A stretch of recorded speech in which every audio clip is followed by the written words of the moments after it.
Owning a boat comes with a number of perks, like being able to fling your favorite fishing rod around. And here's another perk. Geico's boat insurance covers your boat and your belongings. And with specialist support from agents that are as passionate about boating as you are, there's so much value that you'll want to high-five someone. But not while you're holding your fishing rod. That's a prized possession. So hold on tight with both hands and keep it covered through boat insurance. Get more with Geico. This is Wheelbearings. I'm Dan Roth.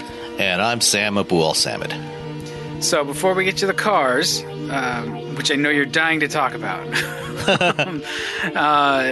we are going to talk about the sales and earnings just happened. We're in the fourth quarter now, so it's quarterly sales and earnings. There's been some volatility here and there. Sedans still are terrible, so that's kind of sad. Yeah, I mean, car sales were down, pretty much everywhere. At Honda, the Civic was off like 21%, I think, or something like that. And Accord was down 10%. Toyota's down, Ford's down. Everybody's down on cars. And I think that, what we saw from Ford earlier this year when they said that they're getting out of the business of making cars, or at least making sedans, is something that we're going to be hearing more about. I mean, we've talked about this before, but I think that we're going to hear the same thing from other manufacturers in the coming months. Yeah, the things are tough out there if you don't make trucks. And we'll talk about Consumer Reports reliability. They ranked their sort of most reliable brands for 2018. So that's always kind of interesting to see what they have to say. And then there were a couple of things that are tied to just sort of economy and fuel economy. Yeah. GM buyouts and cost cuts, and then they also turned around and had some response to emission standards rollbacks. So we'll get to all those things, but first, the most exciting part of the pot. Well, I don't want to say that because sometimes the rest is more exciting. Anyway, we'll talk about what we're driving. And you had one of my favorites. You had the Toyota CHR. Yeah. So I had the CHR last week, and there's a lot I like about that car. And while Toyota calls it a crossover, in my review on Forbes, I made it clear that most of these things that companies are bringing out that they're calling crossovers, they're just cars. They're tallish hatchbacks. Yeah, that one's definitely not a crossover. It has potential, and in other countries, other markets, it's more of a crossover. But here, it's definitely not the way it's configured, in my opinion. Yeah, here in the U.S. market, the CHR is only available in front-wheel drive form. There's no all-wheel drive option, at least not yet anyway. Overseas, you can get it with all-wheel drive, which, as you said, does make it slightly more crossover-ish. But it's interesting to compare. Toyota's got these two 5-door hatchbacks in their lineup now. They've got the new Corolla hatchback, which just launched this summer, and the CHR. Which are both sit on the same 103.9-inch wheelbase. I think they're both on the TNGA platform, if I'm not mistaken. They both have the same kind of suspension layout. They're virtually the same size inside. Like 84 and 85 cubic feet. I think the Corolla's got an extra cubic foot of passenger space, but one less cubic foot of cargo space, something like that. So overall, they're effectively the same size inside. They moved the seat back an inch or something. Yeah. The only difference, is that the CHR, it sits its ground clearance is about 3/4 of an inch higher than the Corolla, and its roof is about 3 inches higher. So here's what's weird to me, though, is when that Corolla hatch, when the first drives were happening and early reviews, everybody, was effusive about how good it is. And if it's the same stuff as the CHR, there's some people who will grudgingly admit that the CHR is entertaining. I was shocked at it really surprised me how good the CHR is. And so it's that underlying set of components that makes up the TNGA platform. It's good everywhere I've tried it. And I feel like the CHR because it's a little more highly styled and it's a little harder to figure out what exactly it is, because it's it's a pseudo crossover. But to us car people, we really want to put cars in categories. So Yeah. Well, we have a hard time with that one. Well, let's not go overboard here. Not all of us necessarily want to put cars in categories. Marketers want to put cars in categories. Right, and we follow. I don't know like that sheep. the rest of us necessarily want to do that. Well, right. It takes a little while before we stop thinking in that categorical sense, like, oh, well, for a crossover, it's great. And for this, it's, you know what I mean? At a certain point, they're all just vehicles, and some are better at some jobs than others. And, the CHR, I don't know. I was highly entertained by it. I thought it rode pretty well and handled pretty well. It went down the road with a little bit more verve than I thought it would. Especially, I had it pretty close to the same time I had a Corolla sedan, which is not TNGA. Yeah, well, the sedan is still the old Corolla. Yeah, and that's bad. Probably sometime next year we'll get an all new Corolla based on the new platform. Right. But the hatchback is that's based on the new platform. Yeah, and then so the old platform is it's not bad in Corolla terms. It's bad in person who likes to drive terms. So yeah. I'm glad that they're going to move it. But anyway, enough about me. How about your thoughts about the CHR? Well, the thing, I do like the styling of the CHR. It's obviously a little more bold and out there. And what I wrote in my review, when I looked at it and thought about it, what it kind of reminds me of is like an early '90s World Rally car. Where it was the post Group B era. Kind of the Lancia Delta Integrale, Subaru. Impreza era, so kind of that era where they still looked like kind of like regular cars, but big bulging fenders, obviously more power, not crazy wings, kind of middling wings. And so this is kind of what it reminded me of from a design standpoint is something that would have fit right in that era of World Rally Championship cars. But and the driving dynamics, as you say, I like the driving dynamics. I thought it was quite good. That is a good balance of ride quality and general, handling capability. Its agility and maneuverability. That was all good. And it's a good size. I like the size of the thing. The thing I found disappointing about it though was the powertrain. Because it's got single powertrain. Yes, here in the U.S. market, we only have a single option for powertrain: 2-liter 4-cylinder engine with a screaming 144 horsepower and 130 some foot-pounds of torque. And those are 1990s. Those are early 90s numbers for a 2-liter. Yeah, early 2000s. Early 2000s. All right. Late 90s, early 2000s era. We've gotten a little spoiled, I guess, is my my point. Which in and of itself is not necessarily a terrible thing. To have that level of power. 144 horsepower is generally adequate, but it's going through a CV. It's going through a CVT, which is not the the most aggressively calibrated CVT in the world. It certainly doesn't match up with what you'll typically get in a Nissan product or a Honda.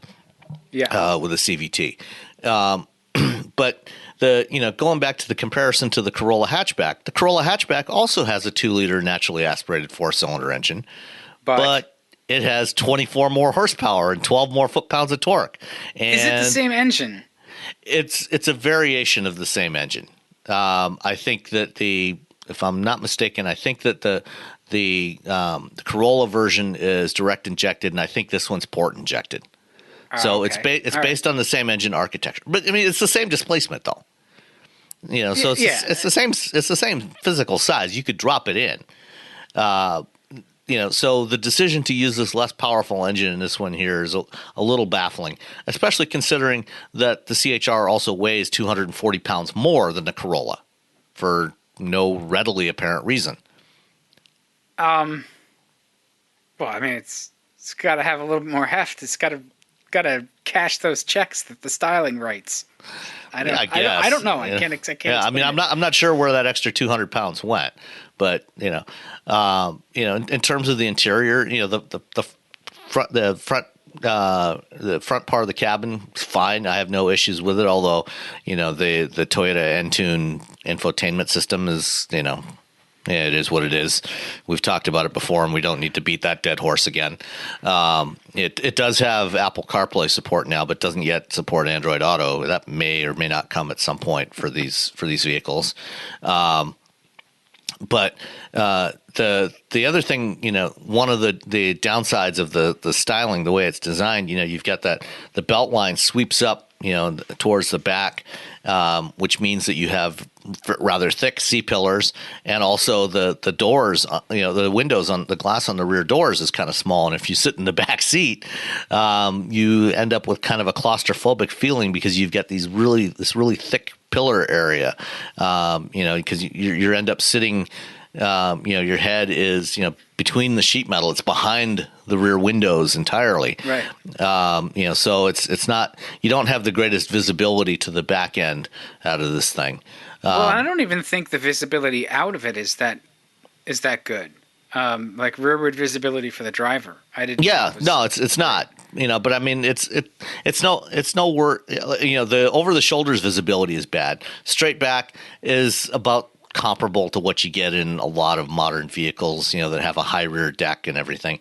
So it's not. Which is to say bad. It's not. It's not good, but it's not especially worse than many other vehicles. So it's a low bar, right? It's or as bad a as high the rest deck of the in this class. case. Yeah, Excellent. Yeah. So did you think that it overall feels space inefficient inside? What really drove it home was parking it next to something that was 10 years or 15 years old. I forget what I parked next to with the CHR, but I noticed it's a small car in our minds, but I got out of it. This thing's enormous. Yeah, And no, on the outside. I mean, from a packaging standpoint, it's not great. You compare it to, for example, the Honda Civic hatchback that we've got in our garage. The Civic is only a couple inches longer than the CHR, but inside, the CHR has 84 cubic feet of passenger space. The Civic has 97. Yeah. So it's got significantly more room inside, especially in the back seat, but even in the front seat as well. Granted, Honda are like the experts in packaging smaller vehicles. They do better than anybody else at squeezing more interior volume out of a particular size vehicle footprint than anybody. But still, you're right. I mean, the packaging is not fantastic on either this one or the Corolla, but it's still, it's a nice car to drive. I enjoyed it, and if only they would put something like, say, 1.5 or 1.6 liter turbo 4-cylinder in there, and maybe put in the 6-speed manual that's available in the Corolla. Yeah, I was just going to say it'd be a lot more fun. And I think that would make the CHR almost an enthusiast car if you could put the manual in it, even with the 2-liter. Fine. I mean, if you could, you can easily get 175, 180 horsepower out of a 2-liter, even without a turbo. You put 175 horsepower 2-liter in this thing with a manual transmission, you could have some serious fun with this thing. Yeah, I mean, I think it looks good. I love that they do the two-tone now, where you can buy it with the sort of like the white roof and the red body and stuff. There's one around town. Yeah, there's a couple of different combinations you can get with the two-tone, which I think of all the recent design trends, the return of two-tone exterior finishes, I think is probably one of the ones I like the best. Because just anything that gets us away from the monochromatic black, white, or gray or silver finishes, I'm all for it. Yeah. Well, all right. So it's kind of a mixed bag then with the CHR. Yeah, I mean, like I say, overall, I like it. Just my main complaint is the powertrain. Everything else, is tolerable. Yeah, I think I agree on that. The thing that I liked about it was it's a Toyota powertrain, so you can just wring its neck mercilessly and not really worry about it. So as long as you remember to change the oil when it tells you to, then you'll be good to go. Yeah. So, because you don't want to end up with sludge in the crankcase. No, and I think that most of the people that buy that particular car, they're pretty studious about knowing who's buying it and what's important to them, because no matter what we say, Toyota still manages to sell pretty much more cars than just about anybody, except for like them and GM still flip-flop, but still. Actually, well, I mean, on a global level, it's now Toyota, Volkswagen, and the Renault Nissan Mitsubishi alliance. All three of them are like neck and neck globally. So see, it took my eye off the ball. It doesn't make news when it's all foreign automakers. You know, they only talk about it when it's it's like GM getting its ass kicked. All right, so you also, like, right now you've made the jump into true luxury. I made the jump into luxury. And actually, that one went away yesterday, and we'll talk about what I have now next week. But I also had the chance to spend a week with the Genesis G90, which is my first time in the big Genesis. You know, I've been in the midsize, the G80, and looking forward to, in the not too distant future, hopefully getting into the new G70, which is the smaller sedan. But the G90 was very, very impressive. Especially for a big honking luxury sedan. As you would expect from anything from the Hyundai Motor Group, from any of the brands, even Genesis, it's a surprisingly good value. We're talking a big full-size sedan with all-wheel drive and a 5-liter V8 with, closing on 400 horsepower, for like $75,000. And that's there's no options at that point, or is it pretty much? That's pretty much it. And it doesn't have all of the things that you'll find in a Mercedes S-Class or BMW 7 or an Audi A8. It doesn't have things like active park assist, that'll park the car for you. The ADAS, the driver assist stuff is relatively basic, with adaptive cruise control and lane keeping and blind spot monitoring. So it doesn't do things like auto lane changes or any of that stuff. But overall, and it also doesn't have massaging seats, which is kind of do miss that sometimes, from the Mercedes. But when you're spending a decent amount of time in the car, those can be handy sometimes. Well, you can get one of those the seat covers like the cabbies use, right? With all it looks like an abacus. Yeah. Yes. Yeah. No, I actually prefer the motorized variety, but okay. The abacus ones, I find myself just kind of rolling off those. Yeah, you take a corner hard, and you just exactly. It's ball bearings. Yeah. Anyway, the thing, what I did like, in the interior, because it doesn't have, every conceivable feature that you'll typically find on, the big Germans. It also means that the interior, is a little more restrained. It doesn't appear as flashy or as over the top, which I like. I like something that's a little more that shows some restraint to it. And overall, I thought it all worked. What was there worked really well. It was comfortable. It was quiet. It was smooth riding. One issue I did have with the going back to the infotainment again, unlike all the current Hyundais and Kias, it doesn't yet have support in the Genesis infotainment system for CarPlay and Android Auto. It does have a rotary control knob, like a BMW. But it actually doesn't work as well. The interface on the screen that shows up on the screen, when you go to enter a navigation destination or something like that, is not as good, because for some reason, on a BMW with iDrive, when you go to enter a destination, it brings up a circular display of all the Yeah. letters, and they're in alphabetical order from A to Z, and 0 to 1 for the numbers and everything, or 0 to 9 for the numbers. And you twist the knob, and press down to select the ones you want. On the Genesis, when you go to enter a destination or anything else, it brings up a traditional QWERTY keyboard layout.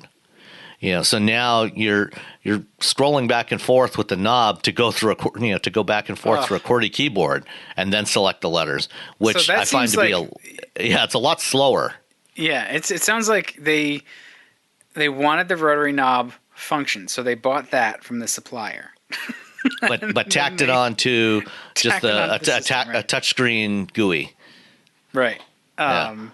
I mean, and that system probably, because of where the G80 or G90 is, it's probably in line to be refreshed soon anyway, because I don't think it's been recently redone, right? Not since it came out a couple of years ago. Yeah. So I would guess probably sometime before the end of 2019 we'll see a refresh, and hopefully that will include a refresh of the interface and the infotainment system. Yeah. So the rest of the system is fine. The rest of the system, is easy to navigate around. It's just the entry, the destination entry when you're using the knob. Yeah. Well, and like that stuff moves so fast too. Like, that's just even if they don't redesign the rest of the car, they could conceivably update that system with a model year change if they wanted to. Yeah, absolutely. And so you had the 5 liter, so that's the ultimate. Right? Like ultimate trim. So that's like, that is like everything. Pretty much, yeah. I can't think of much. I don't think there's much else that could have gone on there. It was really good. I enjoyed it a lot. And I love that Tau V8 and everything it's in. It sounds good. It's really strong and. Yeah, I mean, in the G90, it's carrying more sound insulation, so the engine sound is more muted than it would be in a G80, but still you can hear it, coming through there a little bit. It's got a nice growl to it, so it fits with where this car fits in the lineup and who it's supposed to appeal to. Yeah, and so. I think this is like the second generation or third, technically, of Genesis sedans. I guess it got a little muddy when they sort of broke off into their own brand, and now they've got 3 different sizes. Yeah, well, so what when they launched, they had the original Genesis sedan and the coupe, which was sort of semi-related to it, and then they brought out the. And that was badged as a Hyundai. And then they brought out the Hyundai Equus. And the G90 was the replacement for the Equus. And then the G80 was the replacement for the original Genesis sedan. Okay. And now they're adding the G70. And then next year we'll also be seeing some crossovers added to the lineup as well. Yeah, they've been sort of slow rolling out this new luxury brand, which was interesting because when they came out with the Genesis model, it was a few years ago now, they specifically they didn't dodge the question, but they said, right now at this point, we're not going to launch a brand because that's a $1 billion+ initiative, and we want to get the model recognized first. And I think they were successful at that, to the point where reasonably successful, yeah. Yeah, we're still calling them Hyundai Genesis. It's kind of like Dodge Ram, right? Yeah. Everybody still calls it Dodge Ram, even though Ram is its own brand. So it'll be interesting to see how well they continue to really get Genesis standing on its own. I think the G70 will help with that. It should help a lot. And it's just starting to get shipped to dealers. I think this month. So they're not really out there yet. Which but the thing is, starting this brand in 2017, 2018 with a lineup of nothing but sedans, it probably wasn't the best timing. I mean, if you look, just looking at the sales numbers for October, the Genesis brand is down 45% year to date in sales, and for October they were down 79%.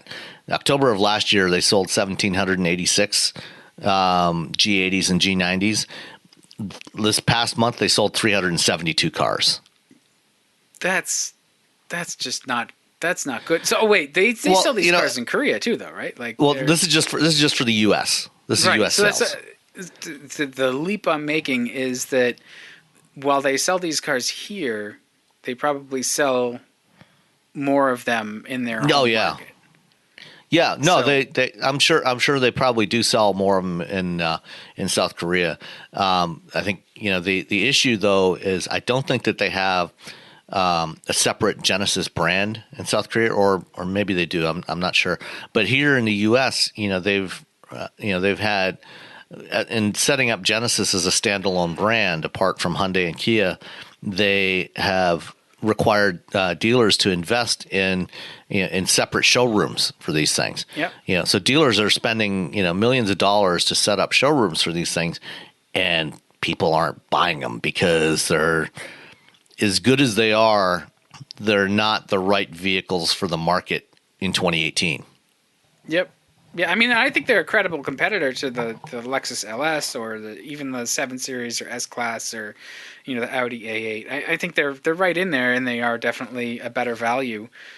They're the big sedan in that class. If you've had those cars with the badges and you just don't care about the badge, you want the luxurious big sedan, and so it's a good choice, but it's just without an SUV or a crossover in the lineup, they're taking a shellacking. Yeah. So what about you? What'd you drive? Yeah, I was in a very luxurious truck last week. I had the I think it was actually a 2018, but it was the Ford F-150 Limited. So that's basically, when you put a limited badge on something these days, it kind of doesn't really mean much. It's just another trim level. But the F-150 Limited means a little bit more. It's basically, I think, the F-150 Platinum with the Raptor EcoBoost V6 in it. So it's 300 or 400 something horsepower and 510 pound-feet of torque, which is all right there all the time. I mean, that's such a good combo, especially with the new 10-speed automatic. I don't think there's a better powertrain in full-size pickup land than that particular engine. It's just really good. It goes very well, and it's got plenty of power. And because it's turbocharged, it has the torque where you need it. It's not like the old modular, which is pretty much anywhere. At any time, any speed. Yeah, I think it's a great application for that engine. Because the old modulars, they didn't make their power until you got them a little bit up in RPM. They didn't have as much low end torque as like even the older, Windsors and Clevelands that were in the engines before. So, I think it just makes the truck so docile. It's because it's got plenty of power to move this heavy, big thing with quite a bit of authority. But so in the Limited, I think they're trying to make this a very kind of special trim level, at least to the people that will buy them. It has a plaque in the front armrest with the VIN and its series number etched into it, which I didn't expect. And the one that I was driving was the 8th made. It was number 0008. So. So it was probably a pre-production model. I was going to say it's going to get crushed. Those are usually the ones that go in. Well, no, it probably won't get crushed because it's probably a late pre-production model, which is what they in the industry they call it a saleable vehicle. So it's production spec, but it's typically these are built before. They're like the last batch built before they get the okay to ship to dealers.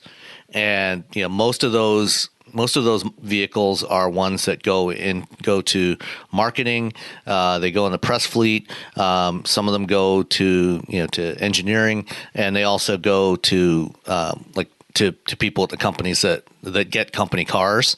So your company cars usually come from that, and they typically what they do is they deliver those to employees to drive before they get the final sign off to ship them to ship the new models to dealers, to check for any last minute glitches and bugs.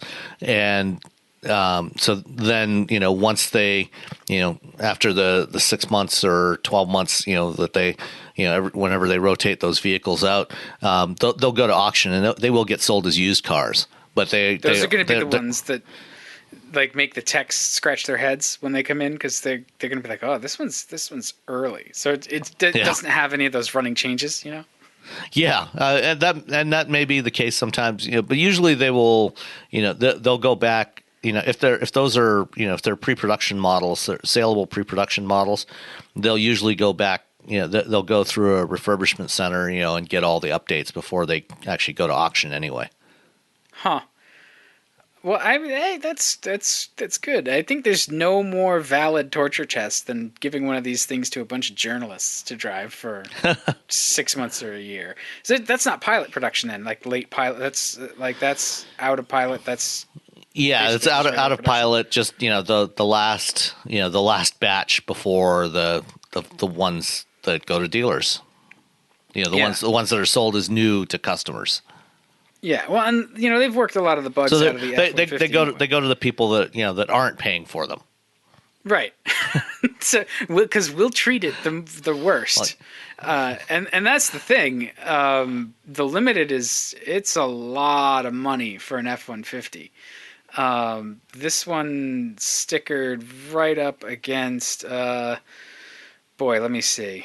The Limited starts at $67,000. Yeah, I think this one was solidly in the 70s. I wanted to say it stickered right up against 75. It didn't have the Monroney in it, so it's a lot of money for a pickup, especially an F-150. I mean, it is really well equipped, but it's equipped like a luxury car. And so, I think that's what people want in their trucks at this level, and it is nice, but you can sit in this $70,000+ truck, and there are areas where you see all the way down through the trim levels to the XL. There's cheap plastic around that's kind of noticeable in the F-150. That's one of the things I actually don't like about it. But it's also like it's not a work truck at that point, and it's kind of.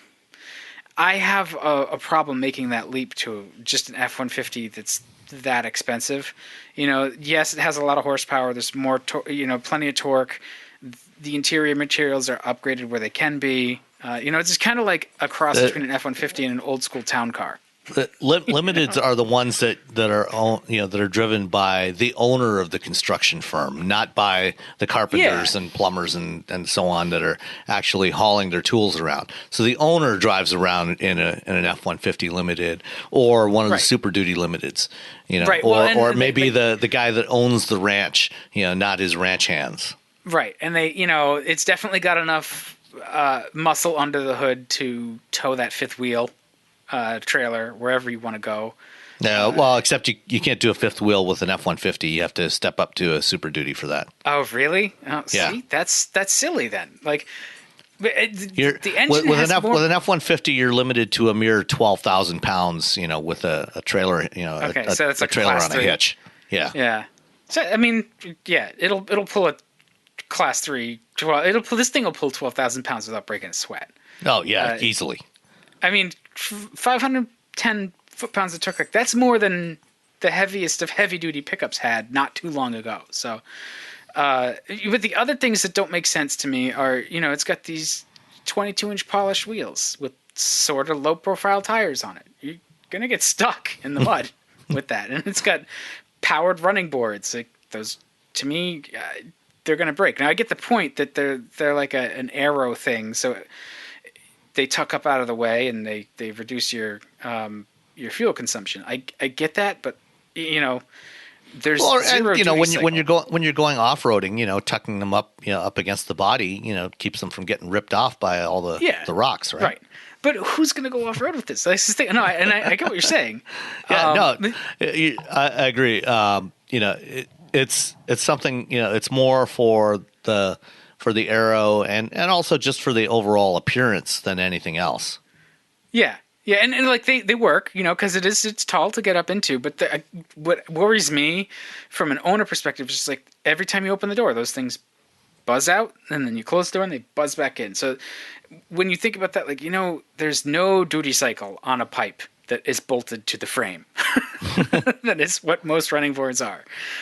These things cycle every single time. And, I'm sure Ford tested it and they have a, particular lifespan for all this stuff. And they know how long it's going to last and what it's going to take to fix it, what parts typically break, all that stuff.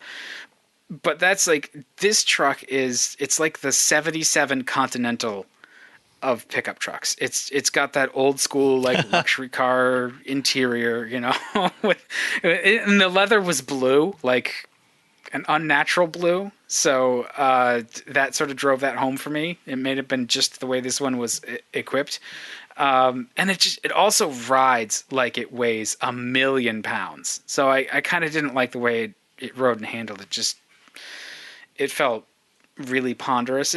Nothing bad. It's certainly easy to control, and it didn't have any bad habits. It just felt big and heavy. It's the F-150 is definitely not as agile as like the Ram.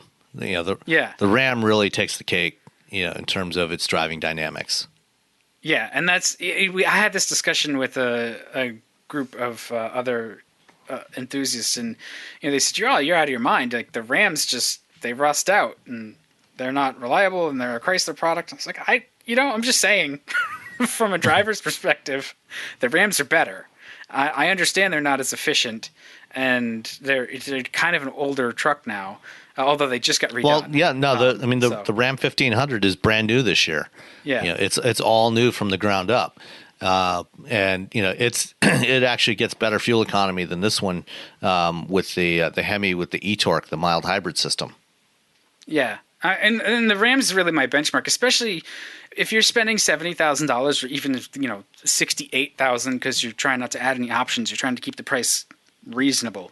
You look around in the F-150 and you see areas of cheapness. They tried to cover the dash with some leather and extra padding, and it has real wood trim in the doors, but because of some of the other cheapness around, you look at it with skepticism. Is that real wood or is it plastic wood? I'm not sure how successfully it attains that limited sort of luxury status. I think that if you want luxury, there is, there's the what is the GM version of it? It's the Silverado, Denali, right? Yeah. Oh yeah, the Sierra GMC Sierra Denali would be the closest. There's also a new Silverado trim level that there's one of these premium trucks as well. Yeah, so those are pretty nice. The Ram Laramie, I think, is their top trim, or do they have one above that? There's a Ram Limited now. Yeah. So everybody's got a Limited. Yeah, and those are nice. The last Ram I had was quite nice. And that was a 1500, and it was not. I don't think it was the top trim. It might have been though. I forget. I don't know. Either way, but even the Laramie is really impressive. And it's actually kind of in the middle of the lineup now. You get above that, you got the Laramie Longhorn, and then the Limited at the top, which starts at a mere $54,000. That's so expensive. It's funny so I will say, you look at the price. As I looked at the price, and I was like, well, wait a minute now. Ford is offering, and this is still a lot of money, but they're offering like a $626 per month lease on it right now, at least in New England. And so, yeah, that's a lot of money, but it's way less than a payment for $70-something thousand would be on a typical car loan. So that's a really good deal.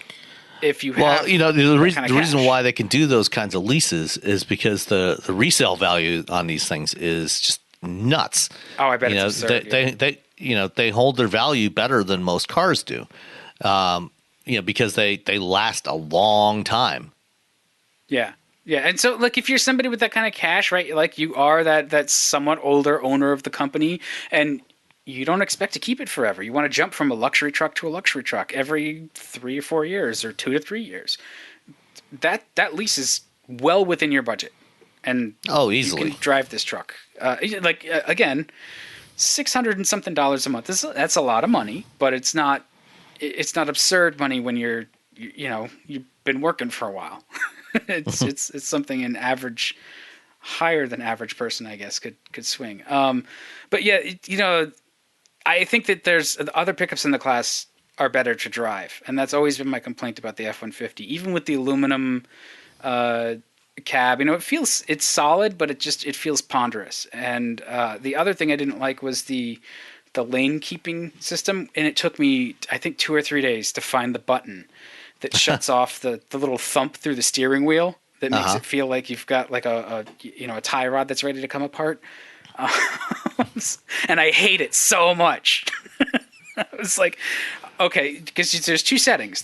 It'll alert with the little series of thumps through the steering column, and then it'll also assist. And so then it tries to steer you back, and you wind up fighting this gargantuan truck with this overly sensitive system, and you go weaving down the road. And I was so happy the day I found the button to shut that system off. I like it. I guess it's useful, but if you can't control this truck, maybe you should consider the Ranger. So yeah, hey, they started production of those last week. So yeah, I mean, or you could get yourself a very nice Colorado if you wanted to see what it's like on the other side of. Clearly, a lot of people disagree with you because through October, Ford sold just shy of 750,000 of those so far this year. Of the F-150? Of the F Series, yeah, both the 150s and the Super Duties.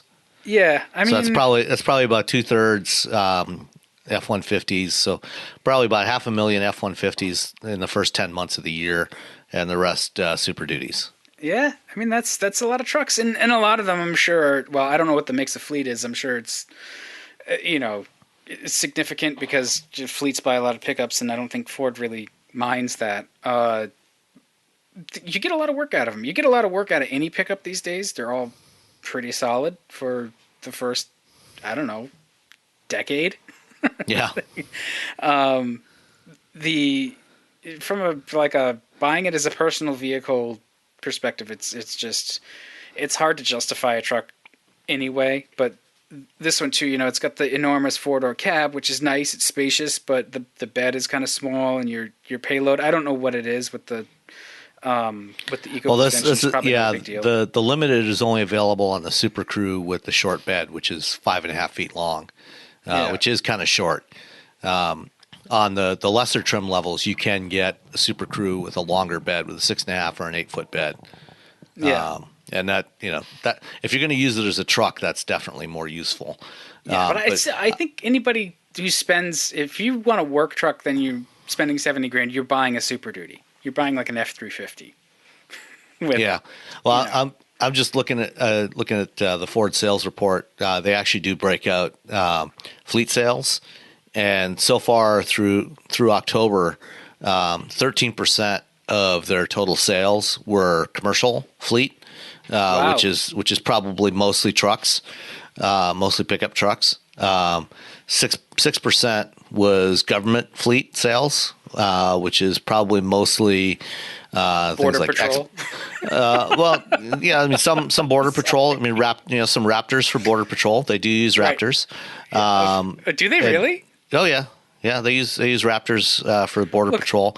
They also use people who are walking don't need to move that fast. Like, all right. Anyway, sorry. And 11% was daily rental, which is going to be mostly Fusions and Focuses. So 13% is actually, that's about half of what I thought it might be. So that's pretty good. Yeah. Good for them. They're getting people to buy. Well, and that's as we roll into our other topic, I think there's reasons for that, like people ponying up now versus waiting. Well, you had one other vehicle, right? I did, and I'll just touch on it sort of briefly because we've been yammering for a while. But I have the Acura MDX A-Spec, and this is new for 2019. I think the A-Spec is a new model. Yeah, it's new. It's new on the MDX. They had it on the RDX and the TLX so far. Boy, is this thing good. It's just, I really like the way it looks. It actually kind of visually, it's shrunken. I don't know whether it's just the A-Spec trim that makes it look a little tidier or whatever, but at first I thought it was an RDX, and then I realized, I have 3 rows. This is not. This is the MDX. The way they dress up their A-Spec vehicles is nice. It's understated. The materials are really good. The ride and handling is excellent. There's very little to complain about here, except for... Oh, come on. I know you can do it. Huh? I know you can come up with something. Yeah, with the infotainment, and I can complain a lot about that. It's just a damn shame. It's still got 2 screens, and you don't know... You get the lower screen that converts to a touch screen thing, and the upper screen that there's some info there, and it's confusing about which button you're supposed to push to get which settings. You press settings, and you get settings for like whatever mode the upper screen is in, and if you want to get to the phone, you got to press the phone button first. So that needs some work. The rest of the vehicle is fantastic, to the point where, I think on Twitter I gave it like a 7.5 out of 10. Like, if I were looking to spend my own money on something like this, I would seriously consider it. I might not consider the A-Spec because it's $56,000, but I think it's still at that level. It's a decent value when you compare it with, BMW or Audi or Mercedes. Like, you get a vehicle that's got good space, good efficiency. It's really well put together. It's solid. It rides and handles well, especially for something so large and like a family vehicle. And there's no options left at $56,000, and you can drive an X5 way, way, way up there in price. So yeah, you'll miss out a little bit. You won't get, there's no hybrid version of it. You won't get a crazy like M performance version of it, but it's plenty. It's more horsepower and performance than you're going to need on a daily basis. And it looks good. This one's red, so it's nice with dark wheels and black dark trim. Like I think it's like the dad SUV.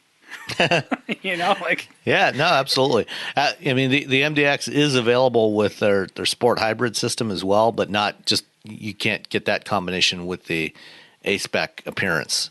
So the sport hybrid, gives you, it's a 3-motor hybrid system with, or 3-motor hybrid system. So you've got 2 motors on the front axle, and then another one for the rear, doing the rear propulsion. Oh, so that's interesting. So it's got 2. Why does it have 2 motors on the front axle? Is that so it can torque vector, or is that just? No, it's the Honda 2-motor hybrid system. So it's based on the Honda 2-motor hybrid system, which uses one primarily for propulsion and the other one mainly for regen, but it can also mix them together and use them both for propulsion.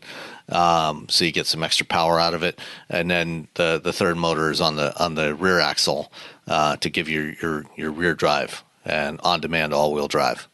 I bet that one drives really well too, though. Especially because it does. I had one about a year ago, and it was really good.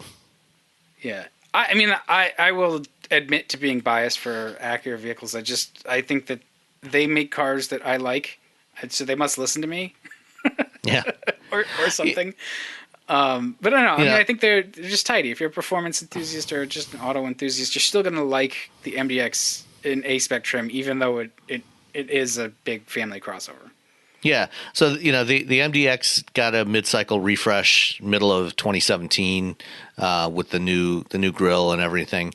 And so it's probably going to get, it's probably going to be all new, in about another year and a half. So we'll probably see it, probably see the new one, sometime, the first half of next year. Yeah. Maybe at the New York Auto Show, I think, is where they usually show the MDX. And then, towards the end of the year, we'll probably see a new one that will get rid of that infotainment system and adopt something like what they have in the RDX. Yeah, what else they need to do is they need to recalibrate their ADAS, their adaptive cruise and stuff. It'll follow in stop and go traffic, but it's really abrupt.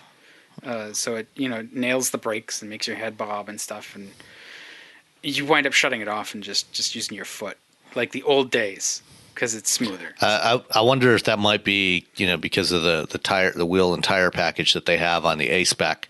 It might not have recalibrated it for that, and so it's not optimized. Because the last time I drove an MDX, it did not really exhibit that kind of behavior.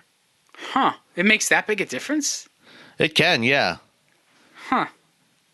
I mean, it's lovely. Because you get the inertia of the wheels is a lot different. When you've got the bigger, heavier wheels on there, everything is going to respond differently than what you would normally do. And so if you haven't specifically calibrated it for that, then you could have some performance that is less than optimal. Wow, I didn't realize it would be that drastic. Yeah, honestly, those are really the two sort of areas that I think are a little bit behind on it, are just the infotainment and the calibration of some of those features, the adaptive features. But otherwise, it's really, again, Acura makes good stuff for very competitive prices in every sort of segment that they're in. So let's move on. Let's hit some topics. Let me pull up the list here. And so our first, we got asked actually to give some opinions, the specific request for opinions on sales and earnings that came out. So do you want to start there, or is there something else you'd rather start with? No, it sounds good as anything. Okay. So, sales came out today as we're recording on Thursday, the October sales. And, overall, hold on, let me find the right tab here. Overall sales in October were relatively flat. It was up like 0.4% for the month, which is better than some people expected. But there's definitely some troubling areas there. Obviously cars were down for pretty much everybody. Interestingly, with the exception of Hyundai, I think Hyundai's small car sales were actually up. But everything else was pretty much a bomb as far as cars went. And Ford actually got hit pretty hard on their car sales. Let's see, Ford was down 4% overall, even though their truck sales were up significantly year over year. And all of that. One of the trends that we're seeing is that affordability is really starting to become an issue for everybody. This is overall for the year. Sales are down. Sales have been pretty much flat compared to last year, and we're not seeing growth because both prices are going up and also interest rates are going up, right. And it's making it harder to get payments on these things. And that was what I was alluding to, is just it's more expensive now to borrow. And we've had, a decade of 0% or 1% financing on everything. So it's kind of a shock to the system when you go to trade in your car and you want to get a new car and the loan is 3 or 4%, which is still that's a really good rate, but it's not what it was. It's not flat, so that can be a surprise. Yeah, absolutely. And one of the things we are seeing is, the transaction prices are going up. Like at Ford, I think their average transaction prices were up like $1,300 compared to last year. So even though their sales were down, they're actually getting more money because the vehicles are more expensive, and people are opting for, increasingly for utilities and trucks, which generally carry higher price tags than equivalent cars. Yeah, I mean, and I think that those are the people who have the money too. Yeah, they can still afford to buy cars or buy new vehicles. That may be why Hyundai's small car numbers are where they are, because that's the end of the market that's buying cars, but they want a good value. They can't afford, a more expensive middle of the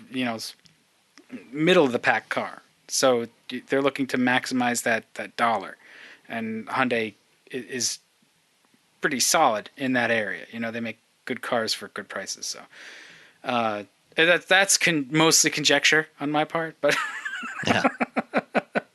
I think that's where it is. You know, where do we? So we're still at like the this month the seasonally adjusted annual rate. So SAR was 17.6 million, something like that. Like, Was it that high? I don't think it was that high. it was in the 17s anyway. 17. I think it's probably closer to low seven. I might be wrong. I'm not sure, but I would think it'd probably be closer to low 17s than the mid to upper 17s, because sales are so far this year are basically flat compared to 2017. In 2017 we sold just over 17 million. So I wouldn't expect it to be much over 17.1 at the most. Yeah, I will look again, but I mean, like, what are we gonna do? When you say, like, your thought Ford's getting out of the car business, like, they may have no choice but to get out of the car business. Well, and that's exactly why why they opted not to bring the new Focus here, because they just didn't feel they could sell enough of them to make it worthwhile. And similarly, Fiat Chrysler a couple of years ago dropped the Dodge Dart and the Chrysler 200 because they couldn't sell enough of them to justify it, and they needed the plant capacity for vehicles that they could actually make money on. Yeah, but we're looking at Ford and, like, they're down overall. Even the F Series was down, right, compared to some of the competitors. They're. I'm looking now. Like this, I think this is Ford overall was off like 3.5% for like the whole division. But I think they're facing stiff competition from all corners. So if the trucks fall and the cars fall even further, Ford's in real trouble. That's my concern. The F Series was down 7.3% in October. By comparison, at Fiat Chrysler, Ram pickup sales were up 11%. So, FCA also has brand new pickups in the showrooms. They've got brand new F1 or brand new Ram 1500s, and they're starting to crank up the production on those, and they're doing well. People are buying them. Yeah, so maybe that's the key is that I guess you're right. Like Ford is now the F Series is the elder statesman of at least among the domestics. I mean, there's also still the Toyota Tundra out there, but yeah, I mean, it's going on 10 years old now. Oh, that thing's and it feels older. Yeah, I mean, even the Titan, it felt old when it was new. That's true, and it doesn't look any better than it ever has. I mean, it's okay if you take it on its own. It's fine. It's good especially if you get the like 17 something or other Ranch edition. It's nice-ish. I totally don't get the Tundra. It's a Toyota, and I get that. So that must be. I mean, it's reliable. And it has the characteristics that you expect when you buy a Toyota, but when you compare it to its direct competition, it's just not really that competitive. I mean, so far this year, they sold 97,000 Tundras, which is actually up about 2% from last year. Yeah. See, but Toyota is smart. They haven't bet the entire farm on pickups. That's true. Yeah. They only have the two, the Tacoma and the Tundra. Yeah. The Tacoma actually sells a lot better than the Tundra does. Oh, I mean, have you tried to find a used Tacoma ever? Like, just to price them out? So far this year, they've sold 204,000 Tacomas versus 97,000 Tundras. So it sells twice as many as the Tundra. Yeah, that's a very popular truck. Yeah, it is, and it's definitely the sales leader in the midsize segment. I think, pretty sure it is. So, yeah. I would be surprised if it wasn't. So looking at automotive news, for October, the SAR was 17.59 million. Okay. So the forecasts were like 17.3, right where you were, where you were saying. That was a surprise to me that we're that high, and that's just October. So there's a couple of months left. There's still 2 months for sales to completely fall apart. Yeah, and I mean, you're gonna have to start the ads with the bows on the cars now. Yeah, and the way that they calculate SAR is it's kind of a complex formula anyway. So just because the SAR right now is at 17.5, if they continue on the pace that they're on, actual end of year is probably going to be somewhere around 17.1, 17.2 Okay. maybe. Yeah, I figured it was fuzzy math, and you would have the answer. See? All I know is I'm not buying a car this year because, well, I don't need one, but it's also like it's expensive, more expensive now than it was the last time. Although I guess if you want a sedan, you could probably get a really good deal. Yeah. Hey, who had almost as bad a month? What brand that had almost as bad a month as Genesis this month is Scion. They were down 50%. They're dead. Okay, so they sold one. There was one still sitting on a lot somewhere that got sold this month. Versus two the month before. So far in 2018, they've sold 3 of them. So there's still a handful of them around. If you really want a Scion, I think there might be a Toyota dealer somewhere that still has one. But it's always entertaining to look at these. Looking at these like numbers when they get broken out. We discovered that Honda sold one CRZ. Yeah. From somewhere. So that was kind of amusing to see. I saw that on Twitter. But also, the thing that surprised me too was Lincoln is down over last year, and yet they've been pretty aggressive about trying to give Lincoln new product, especially, the Navigator, and they've renamed a couple of the models and updated them, but they haven't moved the needle, which I thought was kind of a shame. Well, the Continental and the MKZ are both down pretty heavily. They're down almost 32% combined. MKC is down 8.5%. MKX is down 20%, but they're just starting to ship the Nautilus, which is the refreshed version of that, to dealers. So we'll probably see in the next month we'll probably see a jump in that one as the Nautilus replaces the MKX. And the one that's really been a hit is the Navigator. It was up 70% compared to last year. They sold 1,100 Navigators, and it's up 81% so far for the year. Well, I think that reflects that's a good car for Lincoln, and they need that, and I think that it does what it does quite well. I personally haven't seen a Continental in the last 6 months without livery plates on it. I've not seen a privately owned Continental. Unfortunately, that is where most of them seem to be ending up, is in livery fleets. So if you want a really good deal on a Continental, when the livery fleets sell them off in a year or two, you can get one with like 60,000 miles on it, probably pretty cheap. Like they're going to flood the market. No, absolutely. So I think the value of that car is dead for a long time. Yeah. It's not a bad car. It's just. But I think 2019 is going to be interesting to watch for Lincoln. Because they've got the Navigator, the Nautilus, and then the Aviator will be coming out in the spring. And that's going to really kind of hit the heart of the market for Lincoln next year. Yeah. So they're not dead yet. They're hanging on. No. They are not yet a dead brand walking. I do worry about Ford in particular. Just, they took a hit on their latest earnings. Their earnings were down pretty substantially, and a big part of that, they said that they took a $1 billion hit in the third quarter because of the tariffs on aluminum and steel. Yeah.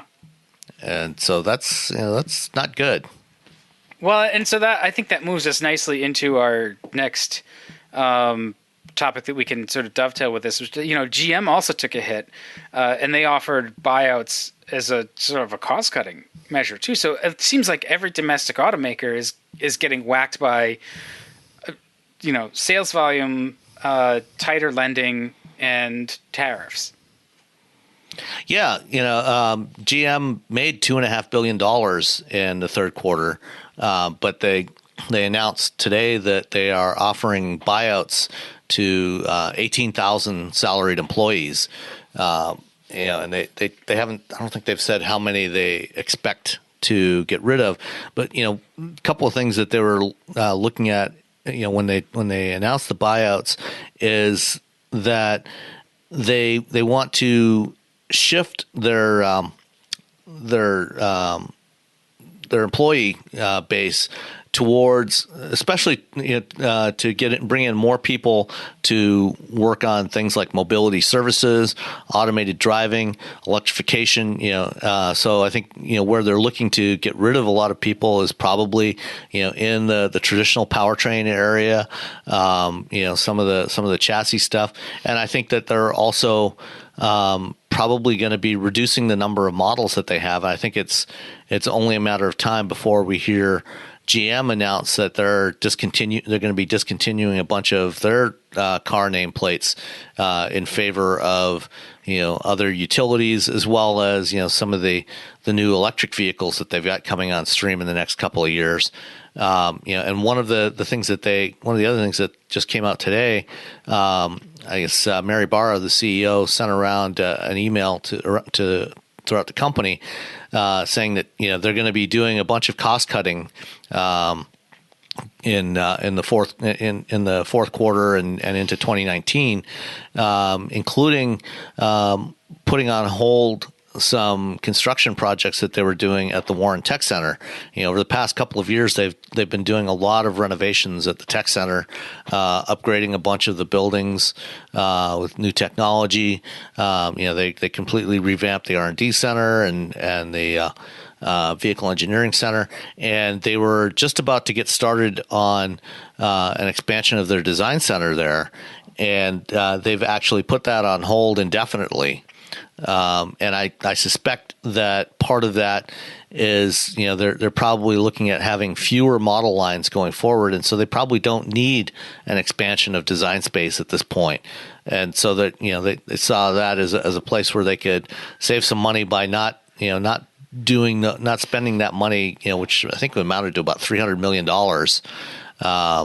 And my guess is that we're probably also going to be seeing some announcements in the not too distant future from Ford along the same lines. They've got a major revamp going on of their product development center in Dearborn.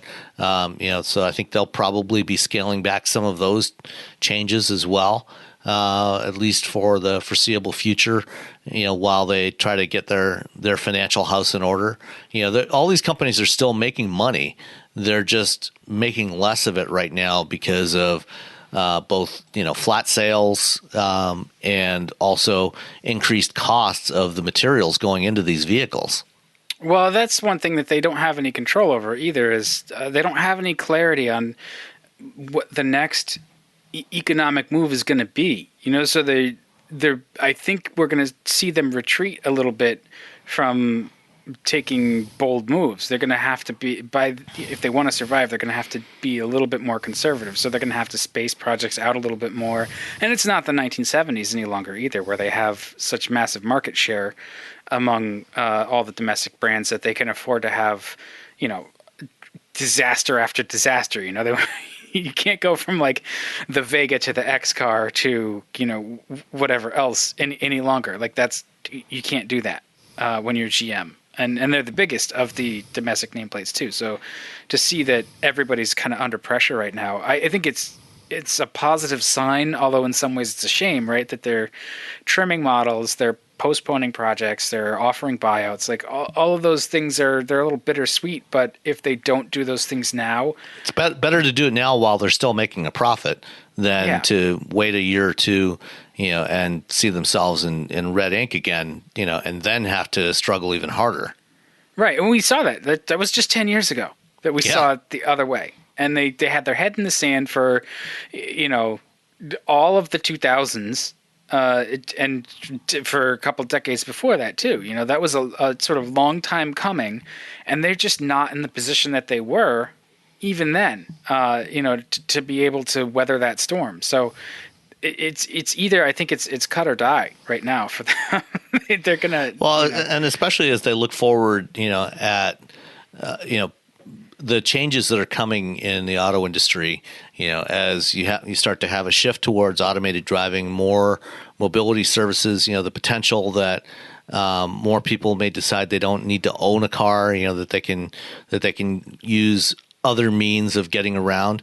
And there's a substantial investment that all these companies are going to have to make in this new technology, both automation and also electrification, because even if we don't have here in the U.S., if we don't, if the federal government succeeds in its efforts to roll back fuel economy standards and electrification mandates in California, these companies still have to deal with foreign markets, and that's the other thing that's been hitting these guys as well, is not just the cost of doing business here, but also we're starting to see a slowdown in China, which that's been the real growth engine that's been driving the auto industry globally. That's Europe has been flat for years, for the better part of the last decade, and the U.S. has kind of peaked and flattened out over the last couple of years, but the Chinese market has still been roaring ahead, and now that has turned around, and the Chinese as well as the Europeans are pushing heavily for more electric vehicles. So I think we're going to see a lot more investment in that. One of the stories that's out there today is that Ford and Volkswagen are actually looking at expanding the relationship that they already established for commercial vehicles to potentially share electric vehicle platforms. So we might see Ford using some of the technology from Volkswagen's MEB platform in the next few years. That wouldn't be tragic. Volkswagen does platforms quite well. Yeah. So. And Ford also knows a thing or two. More GM news too is they were asking, not only, they didn't just talk about earnings, they were asking for the administration or the government or the EPA. I forget exactly who they asked, but they want an EV mandate.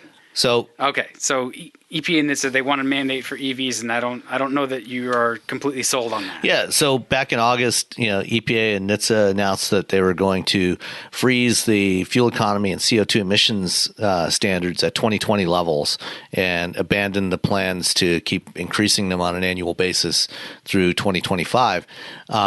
And at the same time, they also wanted to pull California's waiver that allowed them to to mandate a certain percentage of EV sales in that state and in some other states.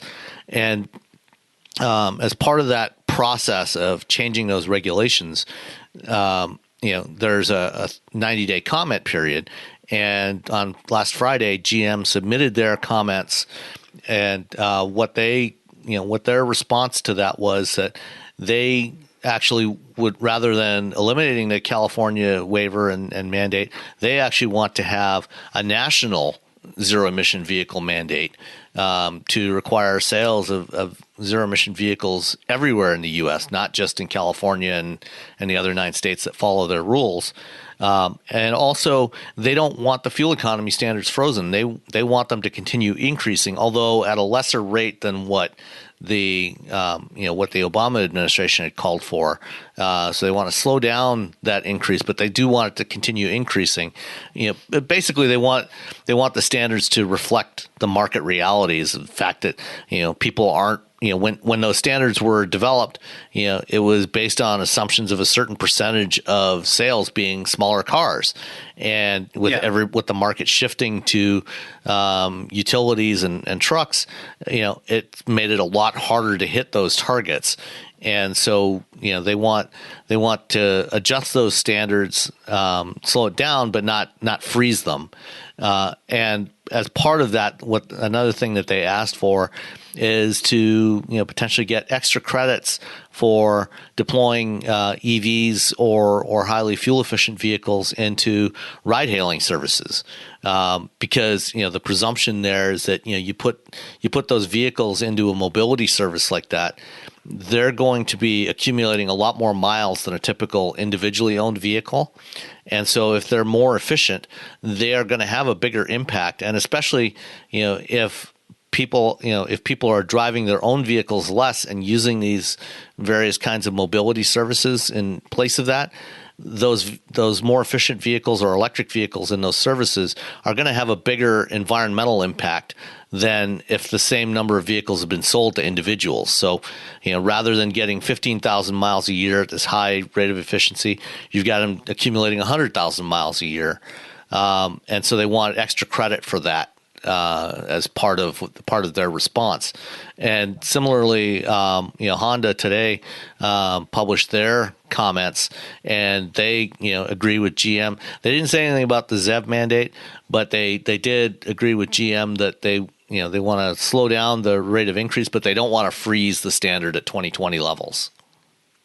Well, I mean, I agree with both Honda and GM, and I think that's a lot of fights for the administration to pick, like on a couple of different fronts. Rolling back the emissions waiver for California. That's a whole other thorny issue. I think it's kind of stupid. That's a battle that's going to go on in the courts for at least 3 or 4 more years, maybe longer before it gets settled. I mean, quite honestly, we've seen the results of California having its own standards and jurisdictions that are tighter than the rest of the nation. And, I live in a region where every other state around me, we all have California emissions. And, while there's certainly some liberties, I guess, that are curtailed, it's not really anything that the average person is affected by. The bigger issue, I think, is to achieve some of those California emissions standards, we've had to use a lot of software and very sophisticated cars, and so you get dinged on the right to repair thing, and that's a whole other thing. So there's a cascade of issues there, but I think those Obama-era standards were rolled out with the idea that fuel was going to remain at $3-something or $4 a gallon, and it dropped. So that skewed everything. So it seems reasonable to me that we continue to make improvements, because you haven't lost anything really by making cars more efficient and less polluting, right? Like, we all benefit. The only people that lose are the petroleum companies that are making fuel. They have to make fuel to a different standard. I think it's because it varies a lot by region, what's in gasoline or just that particular mix. So that screws things up a little bit. But also, like, if we're using less of it, they're not selling as much of it. Right. So they're not happy about that. So I don't know. I mean, both of those comments seem reasonable to me. Yeah. Unfortunately, the idea of a national ZEV mandate, I think is probably DOA. I think it goes pretty much without saying that the Trump administration is not going to do that. They're not going to mandate that a certain percentage of vehicles sold in the U.S. have to be electric. They don't want electric cars at all. They want more cars, that are burning more fuel. I have a lot of things to say about that. I just think it's wrong. That's all. I don't disagree. That encapsulates that, which is just, yeah. Should we move on before we get ourselves into a deep, heated discussion? So let's see.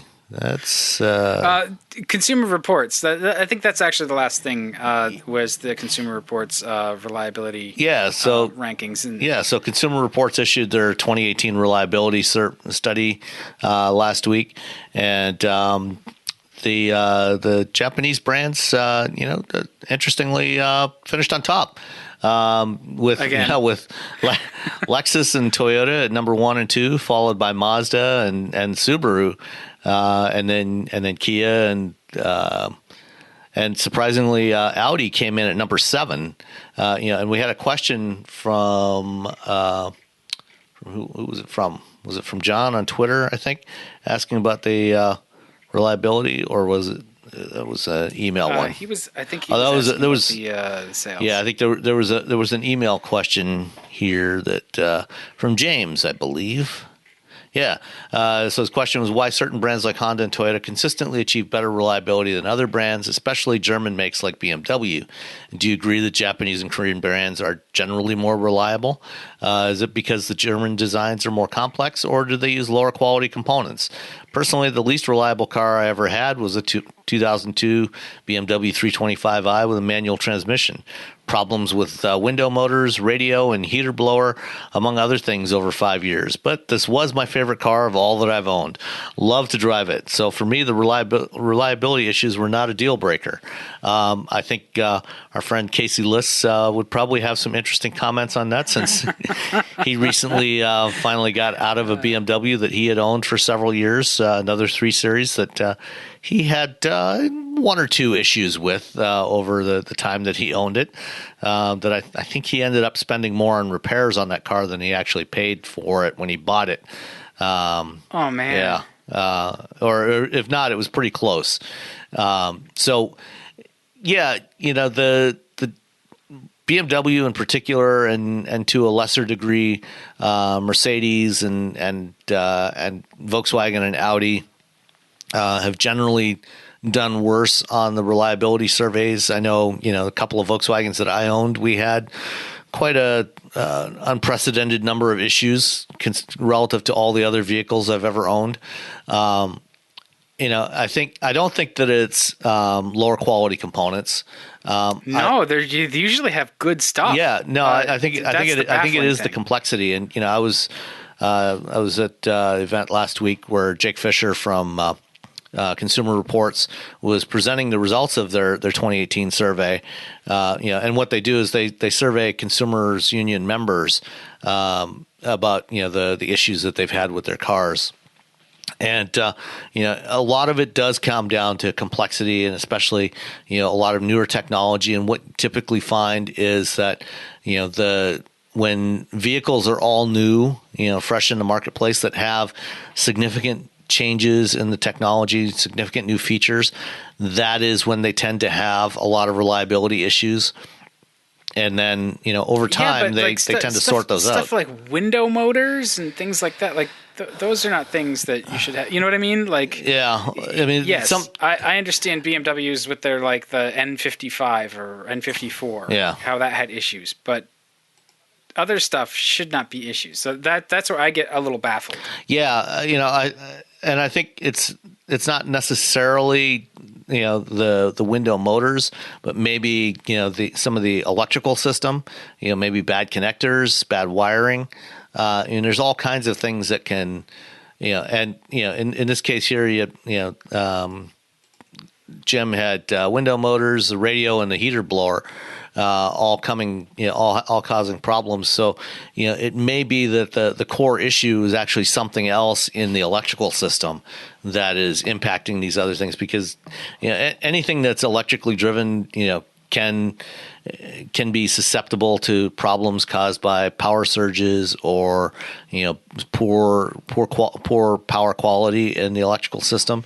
That's why we use surge suppressors at home to protect our electronics at home. And manufacturers try to do that on their vehicles as well. They try to protect against that, but things do happen out there, and electrical related issues these days tend to be the most common types of issues. But also sometimes things like new transmissions, new types of transmissions, those often have issues. So I think it's more the complexity than necessarily the quality of the components themselves, although that can certainly play a factor. Well, I think from my experience with European cars was that yes, there's that level of complexity. The parts are generally good stuff, like from good suppliers, and they're not cheap, and the cars themselves are or at least they're not inexpensive, generally. Right? as opposed to being cheap. Something can be expensive and still be cheap. But they're very sophisticated. The European cars that we get in this market, they are usually on the premium side, except for something like Volkswagen, which still is slightly premium comparatively. And so when they do have problems, you've got a more sophisticated part that fails a little harder and is more expensive, even down to engine mounts, right? Like it's not just a puck of rubber. It's sometimes they're hydraulic, or they've got a little vacuum diaphragm in them to go up to the intake manifold and have a counteracting pulse that cancels out a rocking motion. Like it sounds crazy, but like those are the things that make those cars super nice to be in when they're brand new. And so when that stuff starts to age, you do wind up with issues. You hope that you get more than 4 years out of it before you start seeing problems. So I went down the same road with European cars where like they're lovely, but I found even an American brand, with not such a great reputation, has been more trouble free. And we're now in that period with the Jeep where, the last European cars I bought were in the 55,000 miles already on them, and so I'm now at 100 with the Jeep, and I've had the last 50,000 miles have been more trouble free with this car than it was with any of the relatively new Volvos we had. So I know it's just an anecdote, but yeah, I mean, it's also consistent with with the experience that I've had.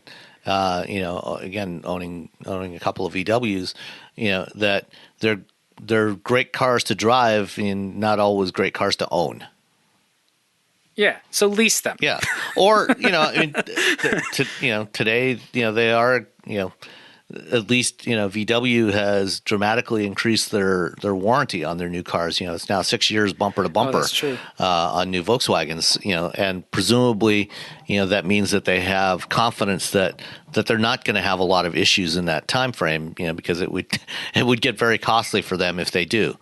As long as the manufacturer has got a good warranty and honors that warranty, then you've got a decent a better chance of having a good experience.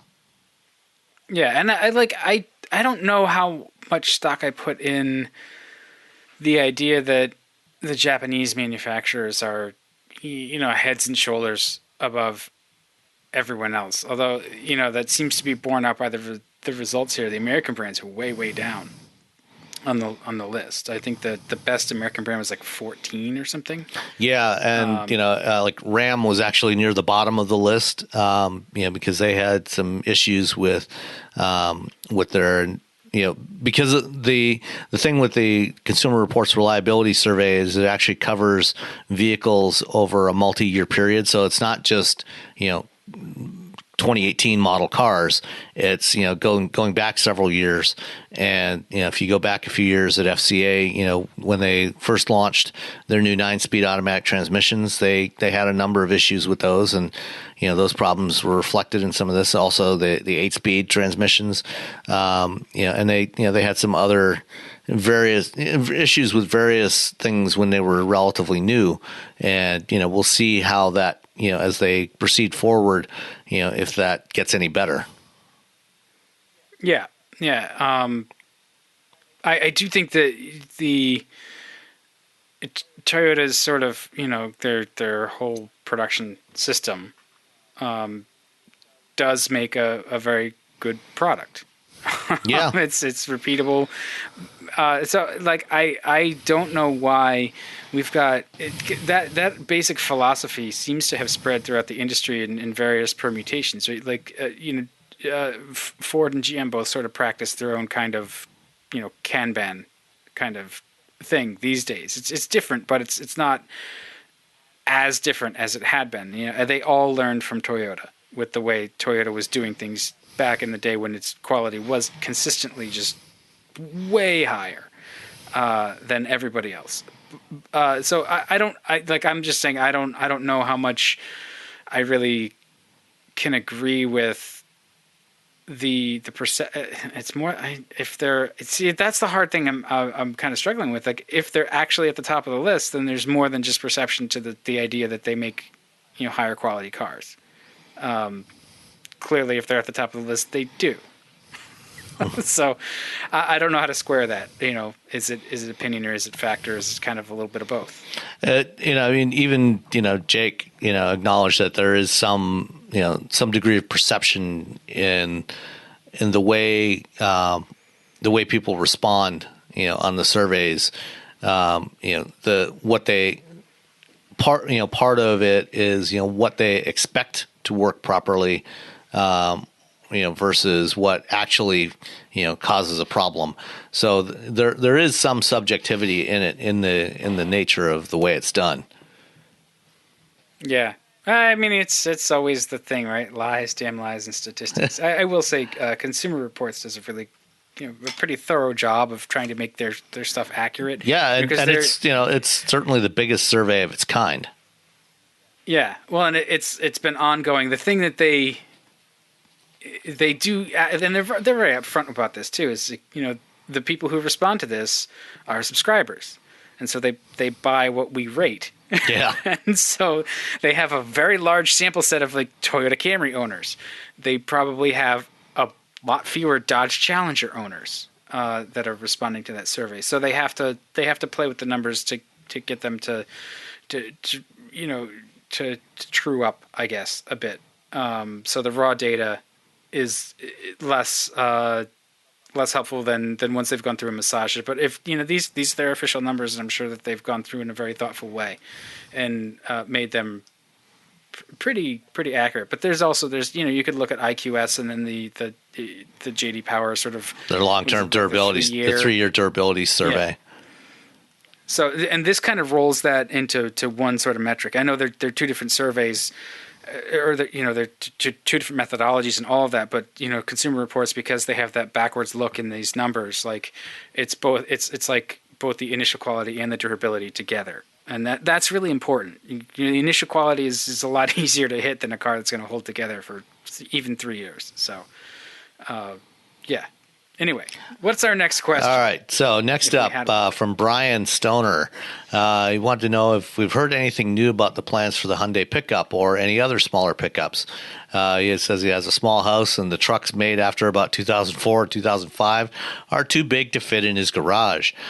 So yes, the Hyundai pickup, the Santa Cruz, is an ongoing project. It will probably come out in 2020, I think. Work is ongoing on that. As far as I know, I don't think it's going to be quite as small as the concept that we saw. It's probably going to be something closer to a midsize, more along the lines of the Honda Ridgeline than the compact pickup truck that we saw as the Santa Cruz a couple of years ago. But there absolutely is a Hyundai pickup truck coming. I think that would be fantastic to have another truck that's like unibody based in roughly the size of the Ridgeline. I think if you want a truck that's not as humongous, the Ridgeline will probably fit. And anywhere you can put an Odyssey, you can put a Ridgeline. Yeah, and I think there's a lot of people that buy trucks, for personal use that probably buy a lot more truck than they actually need, and those people should really be considering vehicles like the Ridgeline as an alternative to the full size pickup trucks. I think the Ridgeline is very underrated, especially because when you look, like we were talking about this earlier in the podcast, it's $70,000 pickup. Okay, the Ridgeline, it's in the 20s to start, and it's very well equipped at that number, and you can't really push it all that high in pickup terms. It doesn't get that expensive, and it's for that occasional use kind of weekend warrior thing. It's the perfect suburban truck, that doesn't get used on a job site. And I think you'd find that it's really, that's the right kind of truck for a lot of truck buyers. We've said that before. So. Yep, absolutely. All right. One last question before we wrap it up from Peter. He likes the podcast. Thank you very much, Peter. And it says, between newer and older episodes, there are two topics I don't recall being addressed. Okay. I'm pretty sure we have addressed them, but we'll address them yet again. With all the efforts and discussions about autonomous mobility, there's surprisingly little time spent on developing infrastructure, such as roadside tags or even in-surface guide wires, that would be much better suitable for machines rather than going through all the trouble of designing machines to understand human signs, lines on the road, etc. There would be absolutely significant cost, but is it really cheaper to maintain painted lines and design all this crazy computing to follow that? Never mind that you wouldn't work for half a year up here in Canada anyways.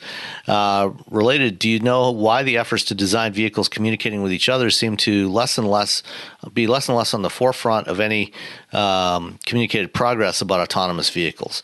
So, as far as, building automated vehicles that rely on infrastructure, that's really problematic. Back in the late 90s, there were some experiments done with putting, magnets, in some roadway. They did a stretch of roadway in Southern California where they did some testing there. GM was involved in that. It worked okay, but, systems like that are hard to implement. They're very costly to do, and there's not much flexibility for it. It's fine for doing like highway driving, but for city driving, urban driving, where you really need a lot more flexibility, in terms of where the vehicles can go. If you're going to do automated vehicles, you want them to be able to go pretty much anywhere and everywhere where passengers need them to go. And, right. To have to rely on the infrastructure, especially anything embedded in the road is going to be problematic, especially in cold weather areas where, big chunks of roadway tend to regularly pop out of the roadbed. Well, maybe the roads in Canada are better. They're generally better than Michigan, from my experience. Yeah. But still, you do still get potholes. Well, I think that too, like the guide wires, the embedded magnets, or other ways like that works. If you're making an amusement park ride or something like that, where you have a very controlled situation. And I don't mean to be flip about it. I'm just like it's a basic solution. Like, where you've got a consistent thing that you're trying to do, it's fine for that. It would be fine, for buses, that are running on a fixed route. But, where you've got to have point-to-point operation, it's just not going to be flexible enough. Yeah, and it's maybe combined with other stuff. See, here's the thing. If you have the guide wires, you still have to combine it with other technologies that is looking for pedestrians and looking for those, for other cars that aren't automated, right? So at a certain point, you wind up being able to throw away that, like, relying on a simple thing just for your bearings, right? You can do that with GPS or you can't really rely so much on GPS either. It's not really precise enough or reliable enough, especially in urban environments. That's true. Okay. But the other part of this question, was about vehicle-to-vehicle communications, and this is an area where there's still ongoing work. Unfortunately, now we've gone from having one technology that the industry was moving towards, which is DSRC, or dedicated short-range communications, and under the Obama administration, in the waning days of the administration, they issued a rule, regulation, that went into comment period, to mandate vehicle-to-vehicle communications based on DSRC, which would have gone into effect from 2020. Unfortunately, that rule NHTSA has not moved forward on that regulation, and now we've actually, because they've first of all, they don't want any new regulations in the current administration. And also, there has been some pushback from other companies, particularly the cellular wireless providers, and also some chip companies like Qualcomm and Huawei that prefer to, rather than using DSRC, which is based on Wi-Fi technology and is free, and it doesn't go through any networks. It's a completely peer-to-peer system. They want to use cellular V2X, so basically using the cellular radio to do that. And there's testing going on with it right now, but it hasn't really been proven out yet. It may yet come to fruition. Toyota earlier this year did announce that starting in 2021, they're going to roll out DSRC across their entire lineup for V2V communications. They already have it, on a bunch of vehicles in Japan and the Japanese market. And last year, GM did launch it on the Cadillac CTS here in North America. So there are some vehicles out there that have it, but not enough. And I think, personally, I think that autonomous vehicles should absolutely be equipped with V2X communications. So V2X is vehicle to everything, vehicle to vehicle, vehicle to infrastructure, especially for vehicle to vehicle, so they can communicate their intent to each other and communicate with each other. But most companies right now are holding back on doing that until things settle out as far as which technology they're going to use. And why can't they get together and force a standard? Most of the industry got together, and there are standards for the messaging and the communications protocols, and a whole bunch of companies got together and developed DSRC and made sure it was all interoperable. And there are standards for how DSRC works, and how so that any company putting DSRC systems out there, it will all work the same. And they'll all be able to talk to each other. Unfortunately, so far, GM is the only company in North America to actually put it in production. Some companies that were previously supporting DSRC have now, notably Ford, have now shifted over to the CV2X camp. So it's all kind of a mess right now, and probably until there's a change in policy at the federal level, to actually mandate one technology or the other, probably nothing much is going to happen until Toyota starts rolling out theirs in production. Part of the reason why Toyota made their announcement, they said, we're going to go ahead and do this, is because they wanted the rest of the industry to come along with them. They said, because the thing is, it only really starts to make sense when you get a critical mass of vehicles being equipped with the technology. And if there's, right now there's about 20,000 Cadillacs out there that have it, and if they happen to encounter each other, they can send messages to each other. But, that's to start, but it's not much, out of 280 million cars on the road in the U.S. So Toyota made their announcement because they said, look, we're going to commit to this, and we want the rest of the industry to come along with us. So it's that chicken and egg problem. Other manufacturers were waiting until somebody else would commit to it. And so now Toyota has, so hopefully some of the others will come along. But we'll see what happens. We'll see how there's a pilot program that's supposed to be starting soon in Colorado, that Qualcomm is running with Panasonic and a couple other companies to test CV2X, and we'll see how that works out.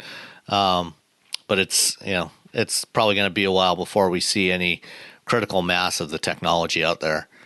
I mean, the cynic in me just thinks that rather than having it go through free spectrum, right, Wi-Fi. The carriers would like to get some sort of fee for using their networks and that spectrum, which just bugs me. Yeah, it's our spectrum. For what it's worth, the CV2X actually is using the same spectrum. The FCC back in the late 90s set aside a band of 5.9 gigahertz spectrum specifically for intelligent transportation systems for V2X communications. And that's kind of high frequency, though. Does that have problems with like foliage and other issues, like just blocking it? I mean, it it depends. In general, it's good for, depending on the conditions, anywhere from 300 to 1,000 meters range, which is that'll work. Yeah, it's sufficient. I mean, there's been a test going on here in Ann Arbor for the last 5 years, a pilot test. And my wife's car, her previous car, was part of that test program for about 4 years, almost 4 years. They've had several thousand cars equipped with DSRC radios, and they put up roadside units as well, to test the vehicle to infrastructure communications. They've got it pretty much nailed down. It works. It's proven technology at this point. And the CV to X would still use, for at least for the vehicle to vehicle part of it, would still, because that would still be a peer to peer system. It would still use the same. It doesn't have to go through the cellular network. It's using cellular radios, but it doesn't have to go through the carrier networks. It just goes directly from one vehicle to another. It's based on LTE or LTE direct technology, and it.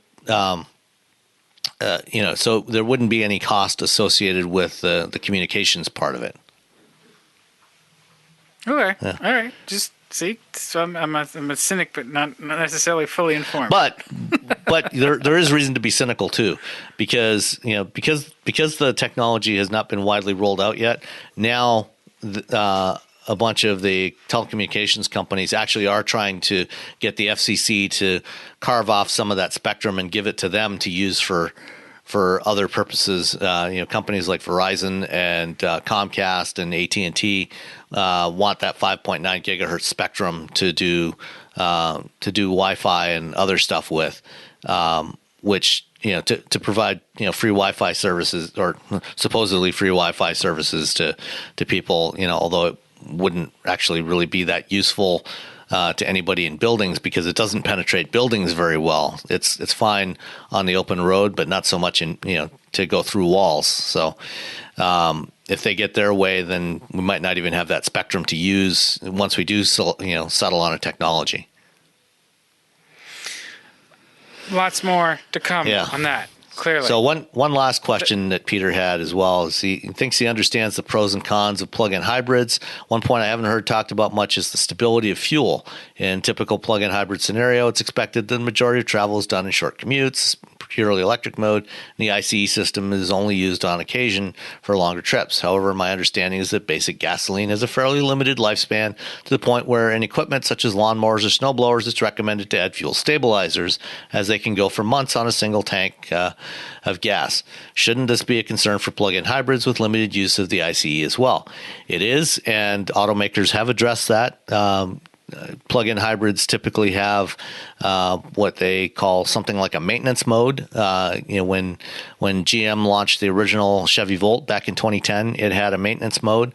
So what would happen is every few weeks, if you've been running on electricity, from time to time, it will turn on the engine and run the engine for a few minutes, and the schedule was set up so that over the course of a year, you would pretty much consume all of the fuel in the tank, even if you're plugging it in all the time and using it just primarily on electricity.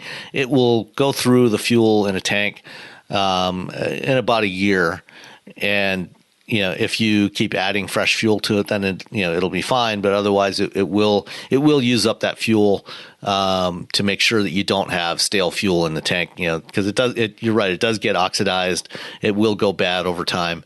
And so they did a couple of things. They make sure that it gets used up, and they also have used sealed fuel tanks. So that there's less oxygen getting in there. To contaminate the fuel. Yeah, I will say, though, I've never had an issue with fuel in any of my power equipment, and I've used some very old, hinky gas and stuff. I understand it's a concern, but I'm not sure how reality plays out. My experience has been like, it's a thought that crossed my mind, and I also thought like, well, let's see what we can get away with. If I have to rebuild the carburetor or like whatever, fine.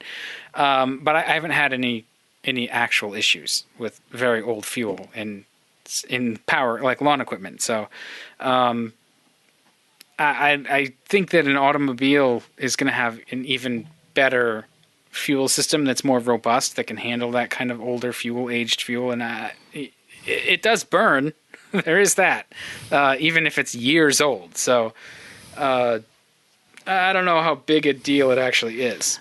I mean, over the long haul, over multiple years, it will get to the point where you may have problems with ignition because, the thing about gasoline is there is no such thing as pure gasoline. All gasoline is a blend of a bunch of different hydrocarbons and various other additives. So, you mentioned earlier, Dan, you have different fuel formulations in different parts of the country. And we also have different fuel formulations at different times of year because of, the mix of fuel that's in there, sometimes has different qualities. Like the fuel that's used in the wintertime, for example, when it's cold, they blend it differently so that it vaporizes more easily.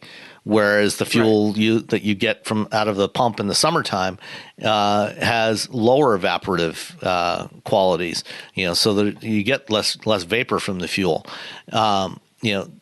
If the fuel is left sitting for an extended period of time, some of those additives will boil off. They'll vaporize, and so depending on the nature of the fuel that you put into a piece of power equipment, I have had issues sometimes where it's a lot harder to start, especially when it's cold.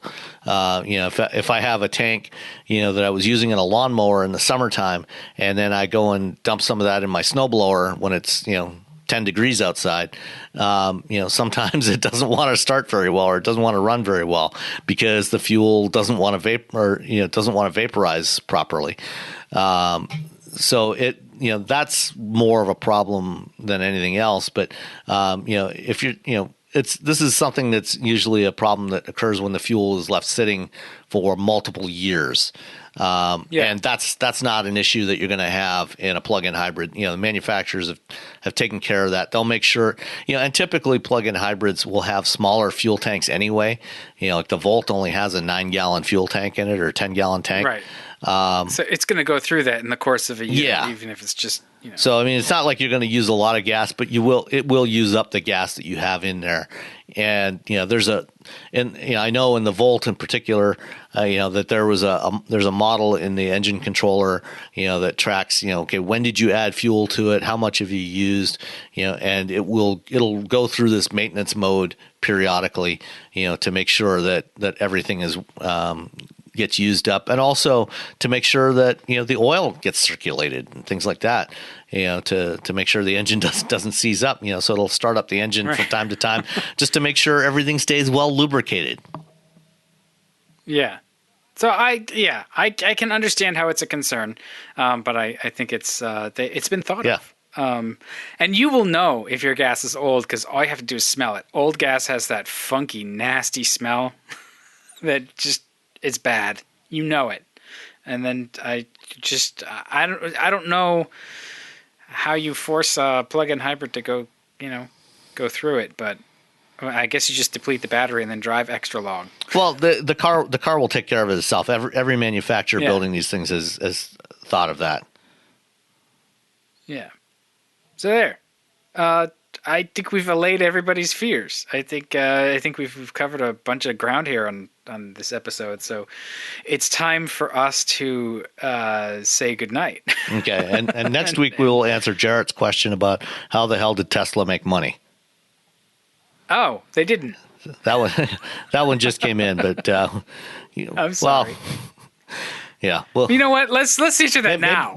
No. Maybe by next. No? Maybe by next week they will have actually submitted their 10Q to the SEC and might have a better idea of what's going on. But I think there's definitely some fancy accounting going on there. I think there's a reason why their most recent chief accounting officer quit after only 30 days on the job.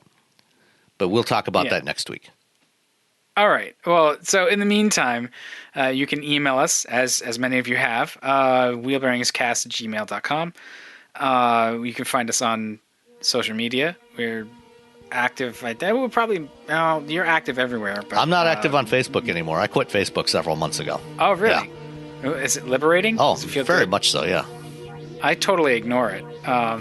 So yeah. So don't bother reaching out to us on Facebook because I certainly won't see it, and chances are Dan won't see the message either. Yeah. But you can use Twitter, you can use email. Go to wheelbearings.media. There's a link on there. There's a contact link, and you can send us a message. That's where we got tonight's questions from, and we're around. You can find us. We're not that hard to find. People know where to find us. Yeah. Right. People know where to find us.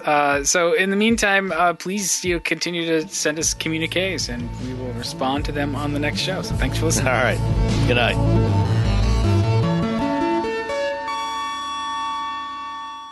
Owning a boat comes with a number of perks, like being able to fling your favorite fishing rod around. And here's another perk. Geico's boat insurance covers your boat and your belongings. And with specialist support from agents that are as passionate about boating as you are. There's so much value that you'll want to high-five someone. But not while you're holding your fishing rod. That's a prized possession. So hold on tight with both hands and keep it covered through boat insurance. Get more with Geico.